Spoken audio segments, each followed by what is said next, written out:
Blog Talk Radio. Welcome to Voices for Change 2.0, the only podcast that focuses on mental health while mixing in movies, music, books, sports, and pop culture. Here are your hosts, Rebecca and Joe Lombardo.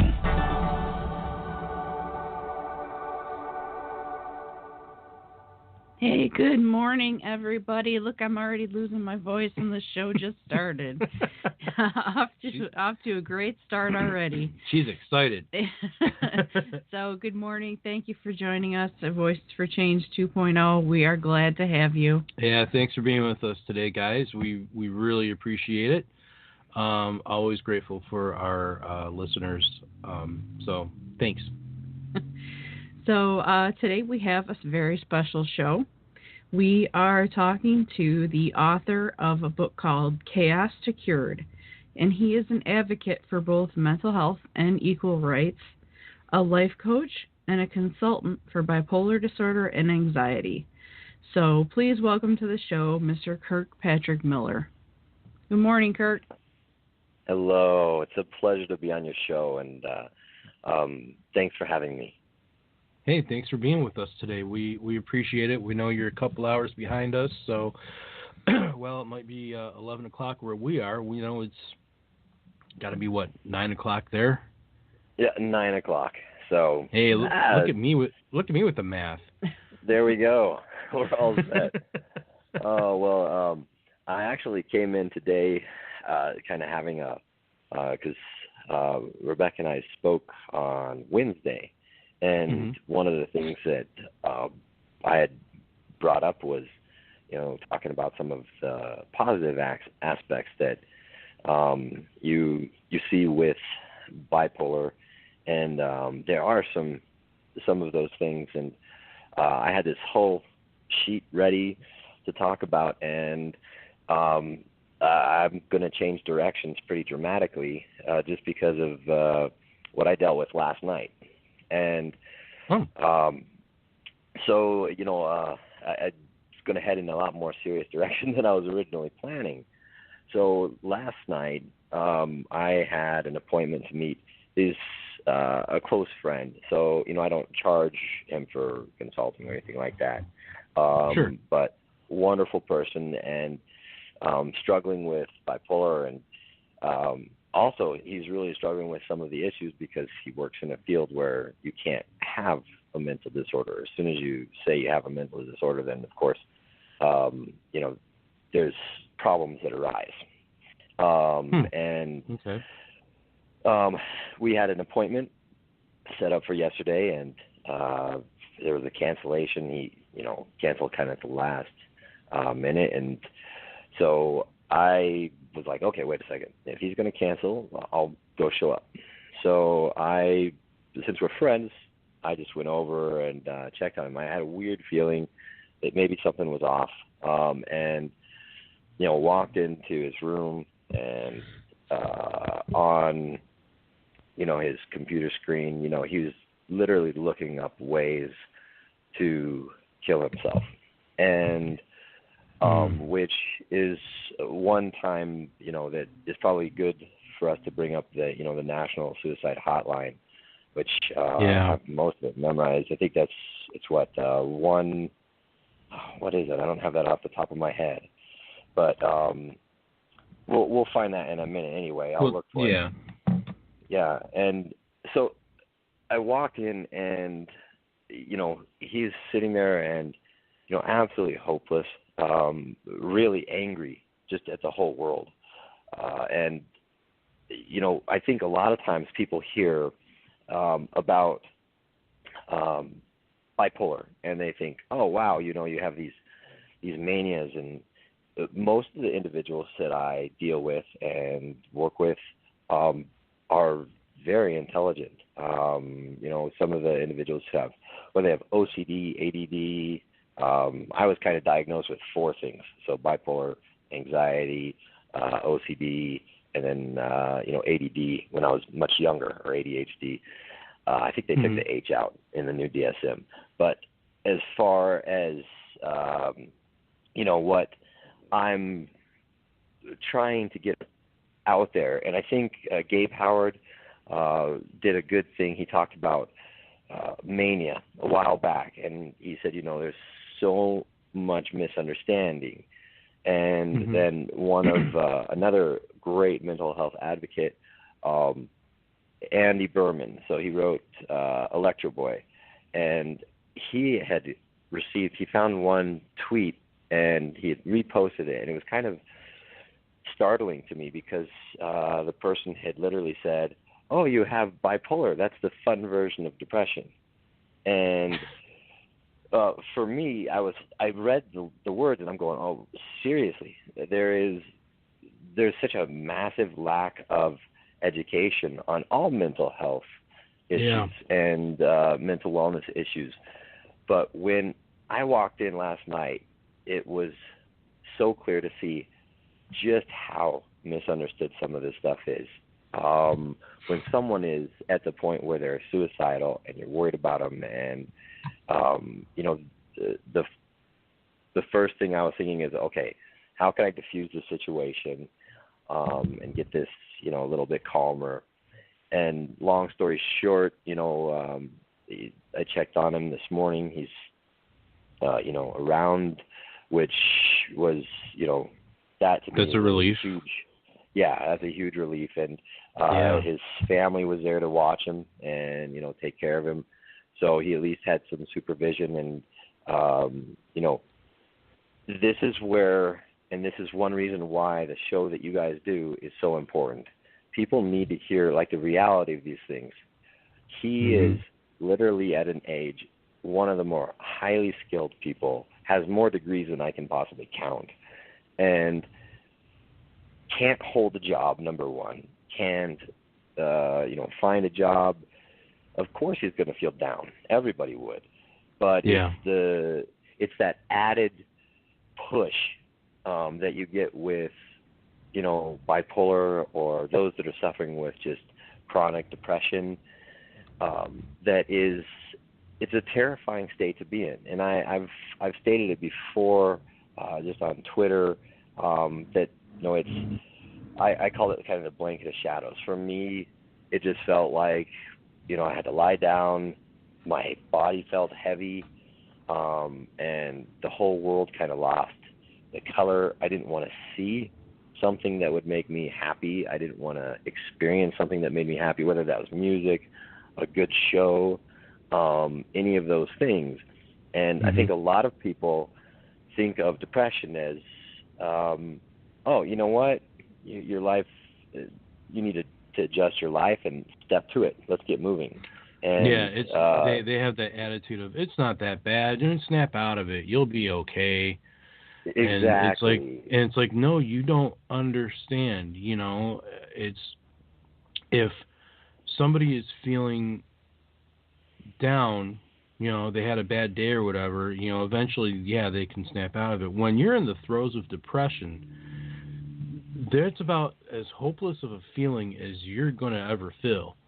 And I've seen it. I've seen my wife go through it, multiple times over the last 16 years. And me being her caregiver, it's heartbreaking because you want to help. You want to help her feel better. You want to make her feel better. You want to do everything in your power to help get her through the thing that she's going through. And there's just, all you can do is hold her hand and wait for the mood.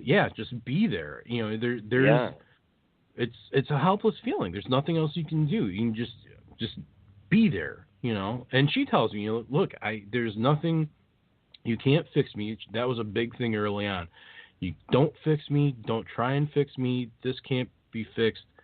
Just be there for me, And that's something I learned rather quickly in our relationship. But it took a while, and that's one thing that that people need to understand. I actually wrote about that in my book, where I never wanted to have a hug or a loving embrace from my mom or sister. However, in the back of my head, I'd push them away. And if they stayed in the room and just even laid down on the floor nearby or sat down and just remained in the same, vicinity and didn't say anything, it still felt like I was a little bit more protected. I didn't want anybody in there, but looking back with, a stable mind, I'm written as being, in 100% remission, but I still, and I told Rebecca this as well, I still live in fear every single day that, it's going to come roaring back because my life was a complete disaster dealing with it. My depressions were catatonic. I couldn't finish college. And so when you hear, and I think there was possibly a boxer, I'm trying to think of who it was, who came out a few days ago, and it would cause kind of an uproar because he said, listen, everybody's life is tough, just get over it, hop up and just do something. And a lot of times it's not that, he's trying to be cruel. A lot of these people are trying to give the advice they feel they need to give, and they're trying to help people out.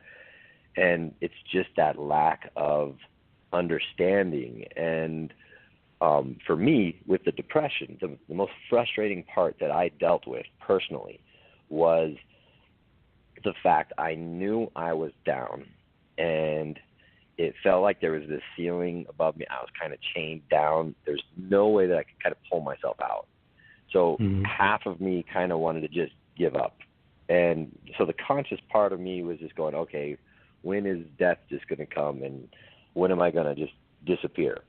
And there was back in the back of my head is like, listen, you don't want to feel like this. Do something that makes you happy. Go play a video game. Go watch. One of my favorite shows was Friends. I think, that's one of everyone's favorite shows. But it was a really good show, and it always made me laugh. But when I was in that state, I could literally not turn it on. I would try, but I couldn't stay engaged with anything that would bring me joy or pull me out. So it's really this weird double-edged sword because you don't want to be that. No one wants to be depressed. And you know what the truth is? No one wants to be at that peak stage of mania. What people romanticize is that little tiny stage that we have right after the normal line where we're suddenly more energetic, we feel more loving, we want to talk to people, we want to help people, we want to create things. And that's the part that everybody romanticizes. And for me, it's kind of a logarithmic scale. It starts off there, and all of a sudden, and I write a little bit about this. I did a blog a long time ago. It's gone now. I need to repost it. But I spoke about what I see as different stages to the manias and depressions and what happens and what you can kind of look for. And that I did cover in my book. I'm usually a really bad salesman when it comes to myself, and bad at self-promoting. But after last night, please, if you have the availability, my book is Chaos to Cured, and it's on Amazon, it's on Barnes & Noble. All of the money that I've ever received from that book has gone to nonprofit organizations that help with people. It's helped pay for medications, care, and getting people help.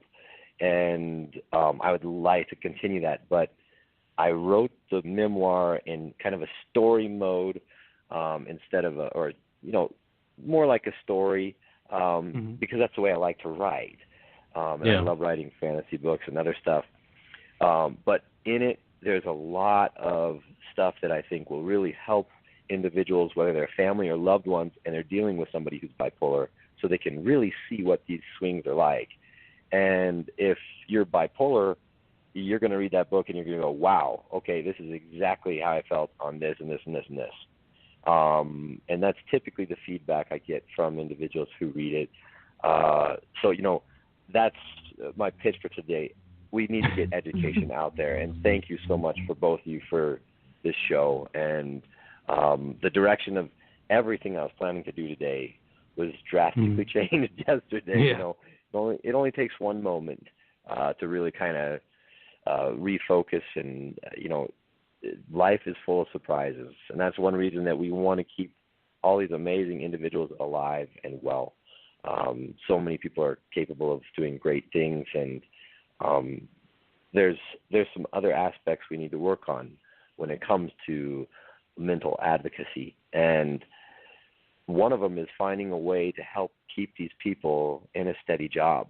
And you know, that's a tricky situation because our entire structure is built on 9 to 5, you know, 5 days a week, and you know, people with bipolar disorder, depression, OCD, I mean, you name it, PTSD, all of them, and autism is one of the other individuals. I love working with autistic individuals. They're just amazing. But they don't work the same way.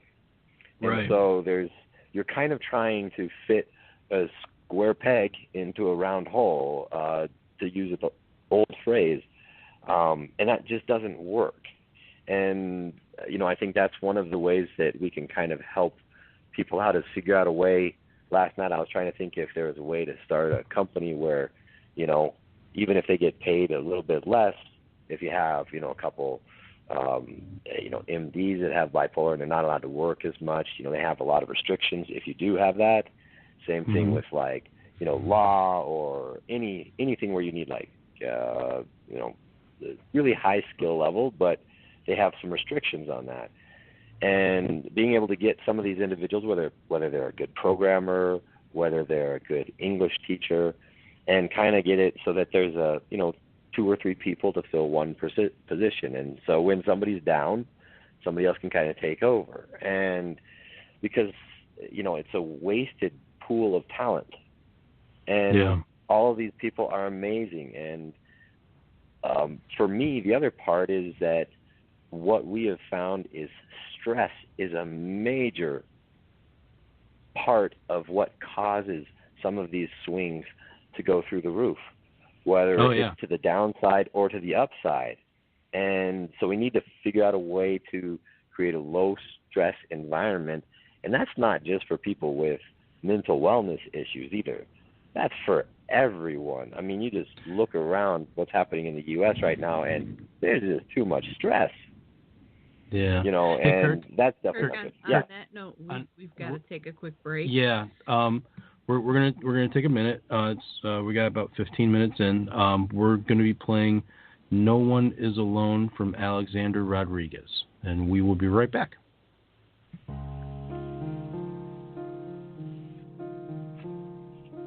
No one here to guide you. Now you're on your own. Only me beside you. Still you're not alone. No one is alone. Truly, no one is alone.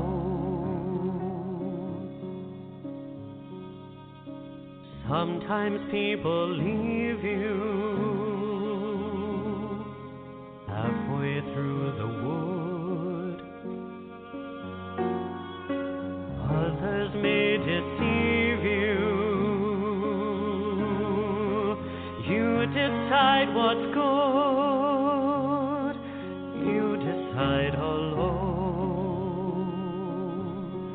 But no one is alone. People make mistakes.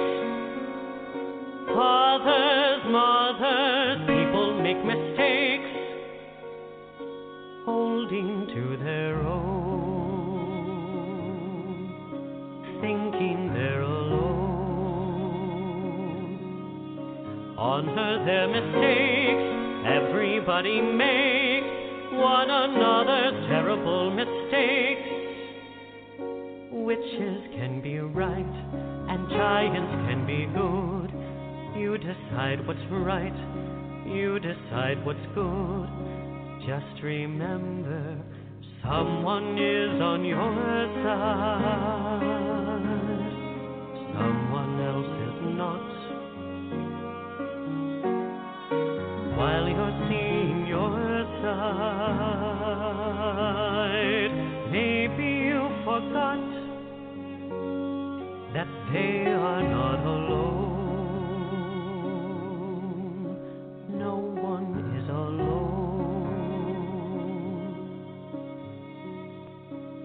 Hard to see the light now. Just don't let it go.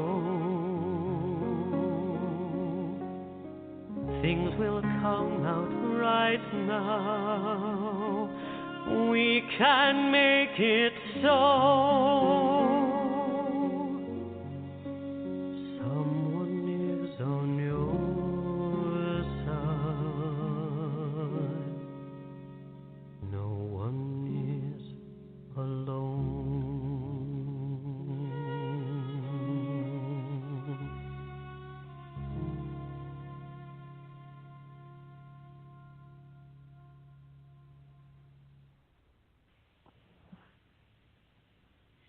Hey, welcome back to Voices for Change 2.0.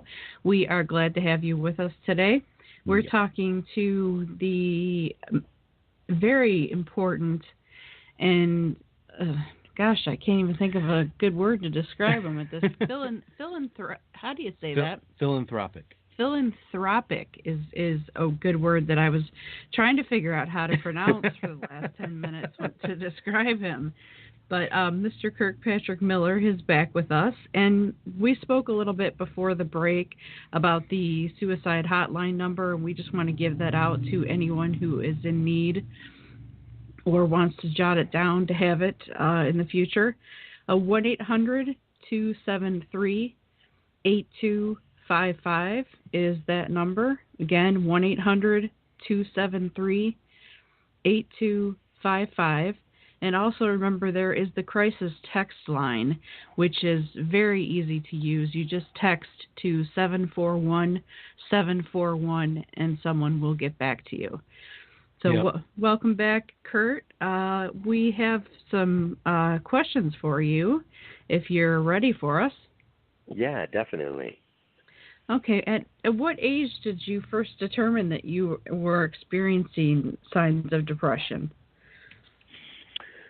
For me, I didn't even know, when you're young, you're growing up and you think everything is just normal. That's how things are supposed to be. So I would say, retroactively looking back at my life and going through it, I would say pretty early on. Even I remember going to kindergarten, and the very first day, I was scared to find the room, find a place. So that was the anxiety. But at the same time, the whole week before school started, every single year, I was literally just down. And it wasn't necessarily that I didn't like school or didn't want to go. Of course, you want to go see your friends, but for me, I would say it started really early. Now, granted, it wasn't ever a place where, it was severe enough that it got in the way of life. That started happening in middle school. And at the time, they really didn't have, bipolar disorder really wasn't talked about much. And I grew up in a small mountain town, so they just assumed, okay, this individual is definitely not, he's acting out. This kid is just way out of it. And, they held assemblies just because of the problems I caused. They actually even sent me home early in my 8th grade year. There were no teachers that were willing to teach me in the last 2 periods. And so I spoke to the principals. I was like, well, why don't you just let me take the local bus home? And at that time, they're like, oh, that's a good solution. We can send him home. So, I think to answer that question, Yeah, exactly. And so I would say, really all of the signs and the telltale like symptoms started popping up, right when definitely when my hormones started kicking in. And so I would say, really between 11 and 14 is when I started noticing some problems. And then as I went into high school, that's when I didn't even know what was going on. The bipolar was there, and I was down, I was up. When I was manic, I was very popular at times, and then the mania would take that little extra edge, and then that's when I'd take a joke too far, offend somebody, hit somebody, get into a fight, whatever that might be, and then you lose friends. So then it started becoming a little bit more obvious, and then definitely in college. In college, that's when my downs literally were bad enough that I needed to get up, and my mom would come down and try to like literally pull me out of bed, and I was I'm a pretty muscular guy, and always tried to stay fit, and so she's a strong lady, but she's pretty tiny and frail, so trying to get me out of bed did not work. So when the catatonic type depressions, that was in I would say like kind of my early 20s, so 22, 23. So that's when it was, definitely I needed help, and there was no way to function. So I kind of skated by because of a small town, and I kind of snuck underneath the radar for a long time because they just assumed, just misbehaving child. And they were all symptoms of something much bigger, and I'm glad, that it happened the way it did. I think everything kind of has a weird way of giving you a purpose and fate. So I hope that answers that question. That one's a really hard one because there's no specific pinpointed time that I can think of. But that's the best way I can answer that one. Yeah, I think you have some other covered questions? that one pretty well. Yeah. When did you decide to start telling your story? That was actually after I started getting better, and I was getting better through some really unexpected ways. And I was at the time, and this is something that I'll give a disclaimer right now. Don't do what I did. Please speak with your doctor and work with your doctor. Follow what your doctor. They're all trying to help you. Even if they may not understand, they are trying to keep you safe and protected. And so you got to follow what they tell you to do. I started kind of self-experimenting with some different stuff. And, I talk about how I went through this in my book. But I only told my mom, poor thing. Oh, my goodness, she's a wonderful woman. But I told her, and I said, would you just please watch my moods? I don't know what's going to happen. And, as it got better, as I got more stable, I showed up at the doctor's office, and the doctor's like, why are you here alone? And I'm like, is that weird? Like, I had never even noticed. I couldn't even go to the doctor's on my own and fill out my own paperwork. And so I showed up, and the doctor was really surprised, and he's like, okay, what's going on? And he'd been practicing, I think he practiced for about 44 years as an OBGYN and a general practitioner, and he worked a lot in the prison systems too. So he always went to medical conferences, especially mental health conferences. And so I told him what I was doing, and at one point in time we had to change directions just because, I was hitting a dangerous spot just due to the side effects of one of the things I was trying, which again is why you want to talk to a doctor, so you don't get yourself in trouble and risk your own life. And at that point in time, we started talking, and as the year progressed, it was about a year after that, I looked at him and I said, listen, we need to do something. This is something that is, unheard of really in the medical field. And And again, I'm always cautious with the word cure. And I mean, that's the title of the book, is Chaos to Cured. But, you know, we don't know if it's an actual cure or if it helps just keep things in steady remission. And no medication works for every single person.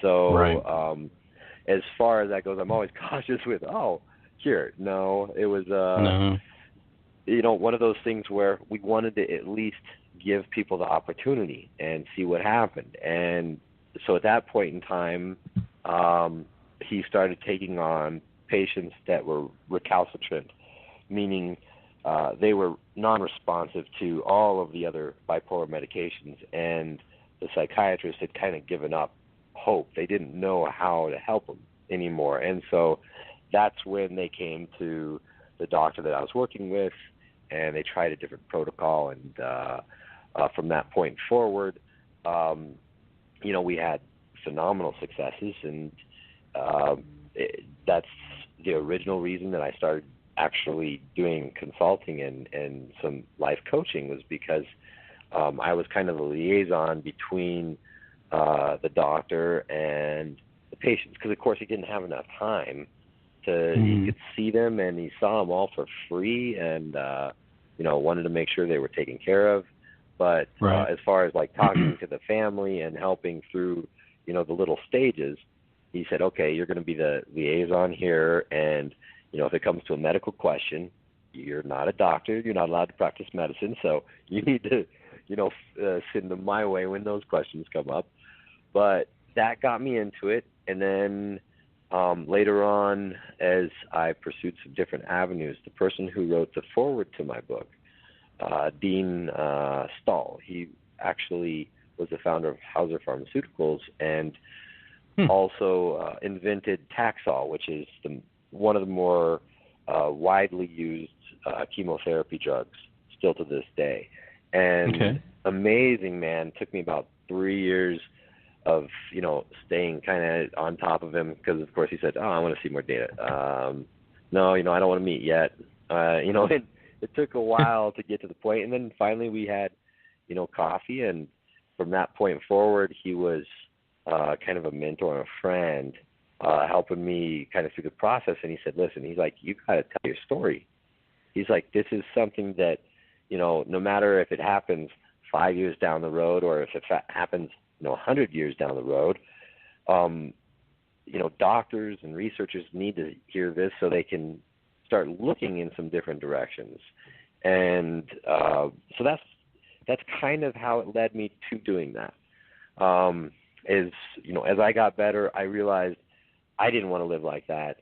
So the best thing that I could possibly do is give everyone else the best chance to reinvigorate their life and really find joy and happiness with what they have, and you know, turn some of their weaknesses into strengths. And ever since then, I have been, you know, consistently on top of things. You know, I think my book came out, it'll be 5 years in February. And since that time, you know, I've been on, they wanted me to hop on Twitter and all this other stuff when it first came out, and which was overwhelming. But I've found, you know, some amazing individuals like Rebecca, yourself, and all these other amazing advocates that are out there. And that has really been a helpful tool, because as we share things and all the experiences are there, and that's actually, so I'm getting a little off on a tangent. So I know that answered that question. Do we have any more questions before we go on? Oh, yeah. Sure we sure do, sir. We got a bunch of questions, but sorry. I'm jumping around a little. So. Yeah. No, it's okay. I had thought of something to ask you, and as quickly as I thought of it, it jumped out of my head. So I'm going to ask this one that we have written down instead. What advice do you have for someone that has been recently diagnosed with a mental illness? One of the first things that I would say is don't feel alone.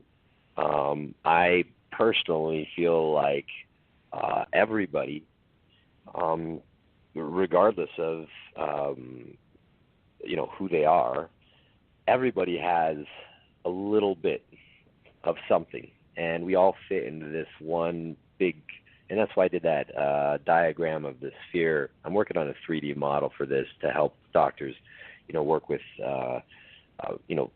better being able to monitor success or failure with medications, and also make it so that the individuals and the families can understand it too. So I feel like we all fit into this sphere or this core of like mental wellness. And so everybody is a little bit more this way or another way. So the first thing is not to feel alone. And at least for me, it was really weird being, I'm like, okay, I don't have bipolar. For me, when I was told it, I was just like, oh, this doctor doesn't know what he's doing. And I kind of threw a temper tantrum in the office and, stormed out. And, so I did not take it so well. Yeah, I did not take it so well. And so one other thing is, find those people in your life that help kind of ground you, and feel free to share with them, and tell them right at the start too. Listen, when it becomes a burden, or when you feel like overwhelmed, it's okay to tell me that, and the other thing too is, for me, it really helped going to the psychiatrist with a family member, because sometimes our descriptions of what happened were very different. So I'm going, the psychiatrist is like, oh, how was your week? And, oh, it was great. It was just fine. I had a successful week. And the mom's like, what? Wait a second. She's like, you broke every door in the house. You tore this down. You did this. You nearly broke your hand punching through the wall. And the psychiatrist is going like, what?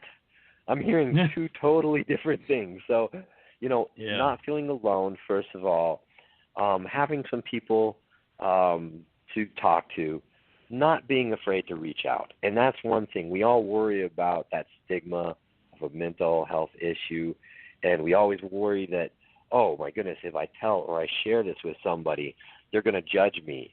Well, if people judge you for something like that, it's no different if you had cancer or if you had, heart disease or dementia. Those things you share with your family and your close ones, and that way people can start educating themselves, and then they can also help you through some of those moments too.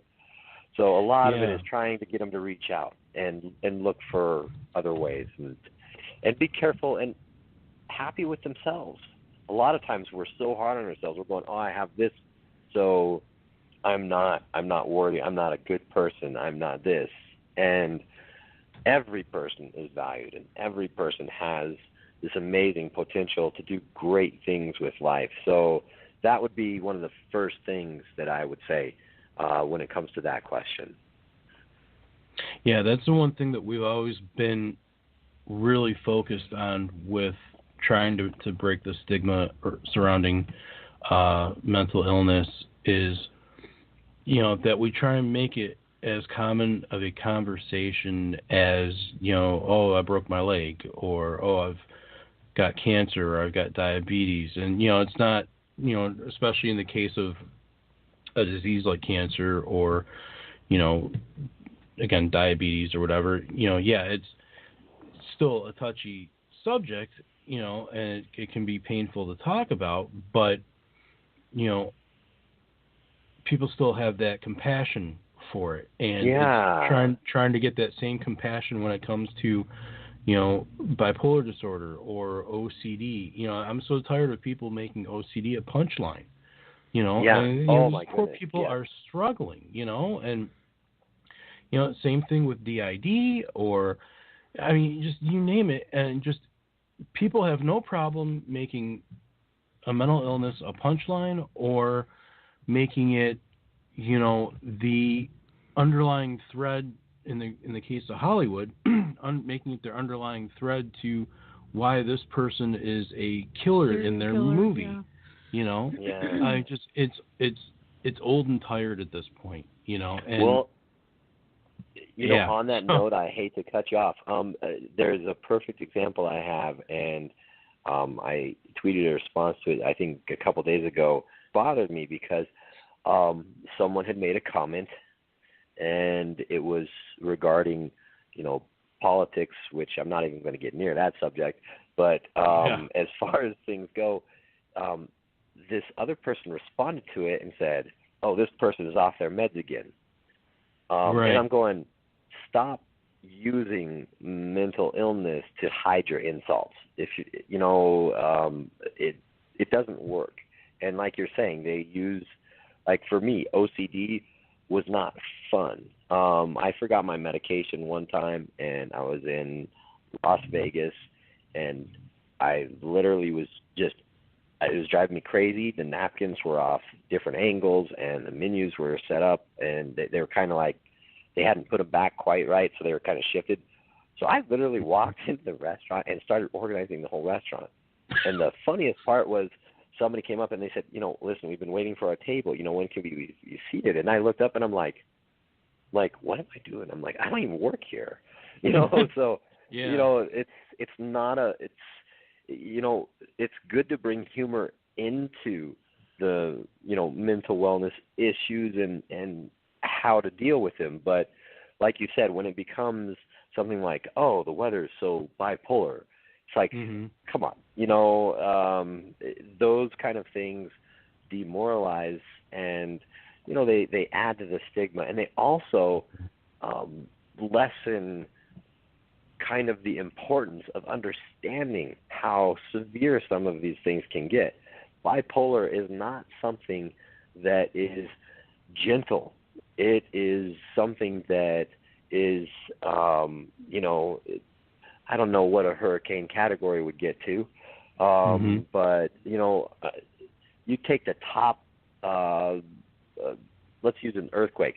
So a 10 on the Richter scale is probably where you're going to put some of these mental illnesses. And I don't even like the word illness, but as far as mental wellness issues, bipolar can be really extreme. It can just tear a whole entire family apart in the blink of an eye. And people don't understand that. And anytime they downplay it, it makes other people feel kind of the same way, which is something that I think, you know, it needs to be addressed.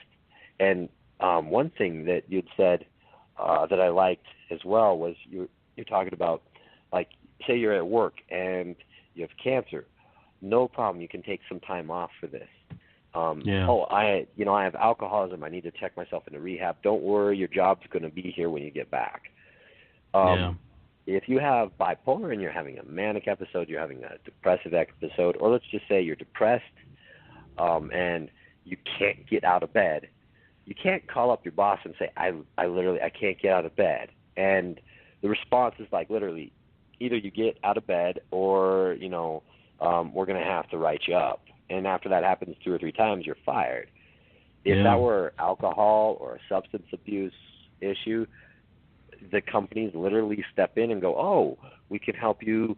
A lot of them even have programs to help that stuff. But there's not that same thing for, you know, all of these mental issues that we're talking about. And that, to me, doesn't make any sense. You know, and for me, the other issue, too, is in hospitals. And this is something that, you know, I've spoken with Andy and a few other mental health advocates. Really kind of one of my long-term goals is to get those that have kind of had the diagnosis, struggled with it, you know, overcame it and are nice and stable, there to help out some of the doctors and field some questions. There's a huge industry there that, you know, they would be very useful. I mean, the police already have it figured out. If you want to understand what, you know, some of these, you know, well, I don't want to throw anything in there that's weird, but let's say somebody's dealing drugs and you're trying to catch a drug lord or figure out their system. They use criminal informants because the cops don't do it. So they don't know. In the same respect, a lot of the doctors have no idea. They know medically, and they're all wonderful people, and they're trying their hardest, and the researchers do too. But if you don't have it, it's really hard to understand why somebody blew up, and especially with manias when they're talking, and a lot of times there is really a lot of validity behind their words, but the way it comes out, nobody hears that. And so I think, having people in a hospital setting where they're sitting there kind of like a patient advocate, same kind of thing. You're sitting in the room and the doctor comes in and says, wow, this patient is totally losing it. What would you suggest? Because those that have gone through it, for example, I had one individual who really got upset, and the family called me, and I gave him really quick advice. I said, have you acknowledged that what he said is valid? And I know he's acting absolutely, totally off, but has anybody just said, listen, I agree with you? Because, he really did have a valid point. And the moment they did that, he calmed down, and they could kind of move on. And I think that's something that the doctors and hospitals need to look at, so that there's one more added level of experience. And it doesn't need to be medical experience. It needs to be experience of somebody who's suffered with it. And I know one of my favorite people, she's a wonderful nurse, and she went through breast cancer. And the reason she still continues to work really hard, and she works specifically in the cancer ward, is her exact words was, she said, I went through this. She said, I can really help these people. And that's what you guys do with your show. I think, as we expand on and move towards, some bigger goals that are a long time down the road, just because of, regulations and the red tape that you have to go through, at least I feel like we're moving in the right direction. And I love, like, your hashtag, Rebecca, the Keep Talking MH. That's a wonderful one. And I also like it because I can type that in anytime I want and pull up all these wonderful articles and other things like that. So I think we're moving in the right direction, Yeah, people are responding to it, and I'm really really pleased with the outcome of it. Honestly, I'd hoped for this much of of a positive outcome, but I had no idea that it would go as far as it has, and I'm really pleased with it. I'm real proud of her over that fact too. It's wonderful, and we need people to be able to speak out. And this world right now, with the stress that everyone's under to pay for bills and to just even get by, the majority of people are working hard and trying their best. And when they have that added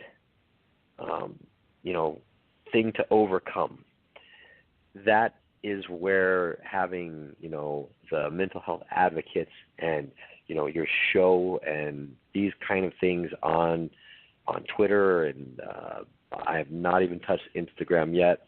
I'll eventually get to that at some point in time, but Facebook, all of those, it helps people connect. Yeah, that's the important thing is all of us being able to connect and feel a sense of community. You see it and we see it, especially on Twitter. The mental health community on there is second to none. It's amazing. It's, we're all trying to build each other up, which is a nice change from everybody else trying to tear people down. And it's funny, if one of us gets trolled by somebody, everybody else steps in and shuts them down, which I really like, because it's starting to make these people hopefully understand that, hey, we're not going to be bullied. We're not going to be made to feel less. Exactly. You're no less human. I love that. Yeah. Exactly. I was going to say really quick, I hate to interrupt, but speaking of staying connected and knowing that, the show is we're slowly running out of time. Really quick, if people want to reach you via social media, how do they do that? Yesterday my whole plan was to try to finish up my website, which is going to be it's going to be the same call sign as my my Twitter account. So that's capital C Chaos, the number 2, and then capital C Cured. So at Chaos to Cured on Twitter. That's a really great way to hit me and find me. I try to stay, always positive and kind on there. And so if you're afraid to reach out or, don't be. There's some amazing people out there. And like you said, they're there to help, and they're there to show kindness and, defend each other and support each other in a kind and compassionate way. And so definitely reach out there. And then the website will eventually be done probably in the next month or so, which is the same thing, www. And that's just chaos2cured.com. And that will be out at some point. So I'm hoping probably next month sometime. Cool. But those are the best 2 places to probably reach out to me. And if anybody has any questions, especially regarding, some things that I did with, what I dealt with the previous night, and some ways to kind of help diffuse people. You want to make sure that, you keep 911 in mind, and, the suicide hotline. But there's some good strategies, and those are things that you can look up and educate yourself. And listening to shows like this, I definitely advocate, and I think it's really helpful for people to get an understanding and hear different stories, and then use those stories to kind of go, okay, I can do this. And then once you have that positive aspect, I can survive this, I can handle it, then they can move from that stage to the next one, which is, okay, let's take the first step. And each step is a success in my book. And you know what? Even if it's a step backwards every once in a while, it's still a step, and you're still going somewhere. And just surviving some of this stuff is, to me, a huge show of mental strength and how much this world has to offer to people. And so we want to make sure we do what we can. So that's the best way for them to reach me. And as far as any other way, I will certainly keep everybody updated as things come up. For sure. Yeah, please do. And with the website coming out, what what can people expect to find on there? That one. What I'm probably going to do is definitely a little bit more. I'll do some videos, pretty low key, just talking about some of it. Explaining things so that everybody can try to understand it.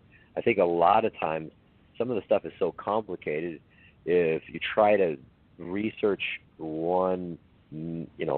if you try to research bipolar, there's 6 million pages that are out there, and a lot of it is hard for someone who is not familiar with medical literature to actually get through. So I'll have videos, blogs, and then, of course, ways to contact me for, consulting and coaching and that kind of stuff. And then most of my, and it'll probably have a feed into, actually it does have a feed into my Twitter and Facebook page as well, so that way, people, I don't use Facebook as much. I typically use Twitter a little bit more, just because I don't have time. And one other thing that I would highly suggest to people that are going through this and dealing with it is find something. I work 7 days a week, which is a lot, but I like what I do. And staying stable with my work and doing something every single day helps me feel more stable, and therefore kind of helps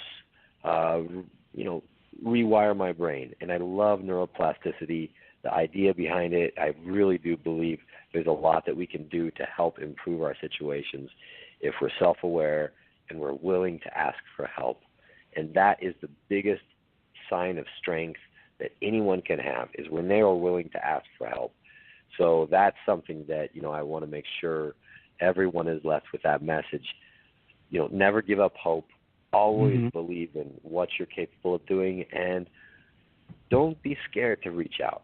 It's a scary thing to go through, but there's lots of people out there that want to understand and want to help. And even those that are combative are still trying to kind of find their way through and understand a little bit more. And hopefully the education spreads to those, in other countries. They don't even necessarily believe in some of these things. So it's nice to kind of just keep the train going and moving in the right direction. So, and I know we're getting close to time running down. Yeah. I'm sorry, I just interrupted you. Sorry about that. No problem. No, we're really glad to have had you on today. It's been an honor to talk with you. Absolutely. But we do have to wrap it up here. But, you've brought some really good points, and I'm sure that everyone listening is appreciative of everything that you've spoken about today. Yes, absolutely. Well, thank you both to you guys. You guys do an amazing service, and it's an honor to be on the show and just be a small part of what you guys are doing. It's really going to help the mental, all those that are dealing with any mental wellness issue. It just gives them a forum to listen and talk and understand. Well, thanks. We appreciate the kind words, and you're now part of the family, so welcome. Well, I appreciate it. That's a good family to be a part of, so quite honored. All right, well, just give us a minute here. Stay on the line, and we'll be back with you. And we'll be wrapping it up with Casey Lansdale, Living in the Moment.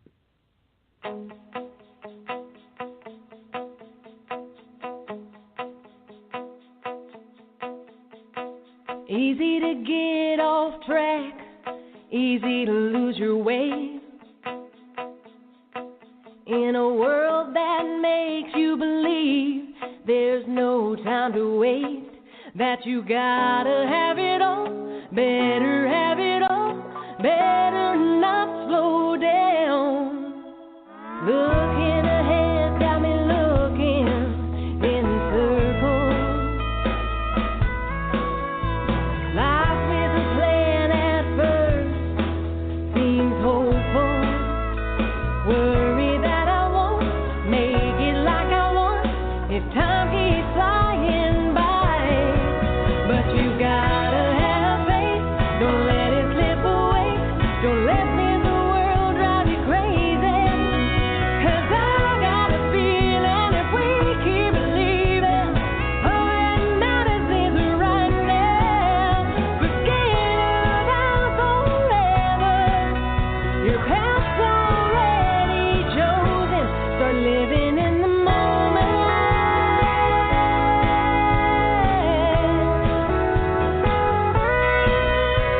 This old world keeps spinning, spinning every day. Just when you think it stops, there's an earthquake rushing you along, telling you to move along.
Don't miss the Mental Health Memoir of the Year, It's Not Your Journey. It's Not Your Journey is the true story of one woman's 20-year battle with mental illness and her recovery from a suicide attempt in 2013. Rebecca Lombardo candidly reveals her real and raw emotions in dealing with depression, bipolar disorder, the loss of her mother and brother, and more. Pick it up today on Amazon.com or visit www.RebeccaLombardo.com for more information. Join us next week as Rebecca and Joe continue to battle the stigma of mental illness. Follow us on Twitter at Voices for Change RJ and on Facebook at Voices for Change 2.0.